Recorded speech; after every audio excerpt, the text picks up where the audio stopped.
ဇလန်းဆဆချင်းမှာပဲမိန်းကလေးတယောက်ကိုလူတစုကဝိုင်းပြီးအနိုင်ကျင့်နေကြတယ်အဲ့ဒီအချိန်မှာပဲထူးဆန်းတဲ့လူတယောက်ရောက်လာပြီးလူဆိုးတွေကိုအပြက်ရှင်းပစ်လိုက်တယ်သူကတော့ယောက်ျားတံမဲ့မိန်းမသားကိုအနိုင်ကျင့်ရလာဆိုပြီးဒေါသထွက်နေတာပေါ့ဒါပေမဲ့မိန်းကလေးကသူ့ကိုကျေးဇူးတင်ရမယ့်အစားကြောက်လန့်နေခဲ့တယ်ဘာလို့လဲဆိုတော့ကဲတင်ရှင်ကြီးရဲ့နဖူးမှာတတိယမျက်လုံးတစ်လုံးရှိနေလို့ပဲ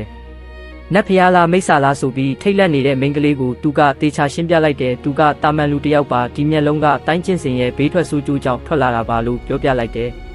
အဲ့ဒီတော့မှမိန်းကလေးလည်းအထင်လွဲသွားတဲ့အတွက်တောင်းပန်လိုက်ပြီးသူ့ရဲ့လှုပ်ဝက်ချက်ကိုဖွင့်ပြောပြခဲ့တယ်တကယ်တော့သူကအရင်မင်းဆက်ကမင်းသမီးတစ်ပါးပါခုနကလိုက်တက်တဲ့သူတွေကလည်းနန်းတော်ကလွတ်လိုက်တဲ့တန်ချက်ကမြင့်တသားတွေဖြစ်နေတယ်မင်းသမီးကဒီလူဆွမ်းကောင်းရဲ့အရေးချင်းတွေကိုသဘောကျသွားပြီးအကူအညီတောင်းလိုက်တယ်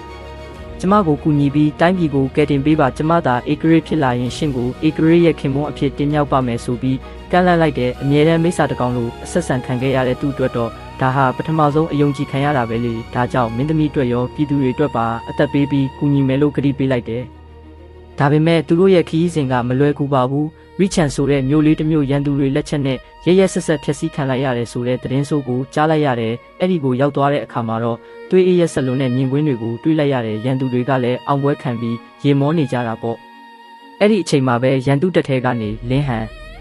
စခန်းထဲကိုကျူးကျော်လာတဲ့ကောင်တေးဖို့တာပြင်ဆိုပြီးအော်ဟစ်လိုက်ပါတော့တယ်လင်းဟန်နဲ့မင်းသမီးလေးတို့ရန်သူတွေကိုဘလို့ဆက်ပြီးရင်ဆိုင်သွားမလဲနောက်ထပ်စိတ်လှုပ်ရှားစရာအပိုင်းတွေကိုဆက်ကြည့်ဖို့အကောင်လေးကိုဖော်လို့လှုပ်ထားဖို့မမေ့နဲ့အောင်တော့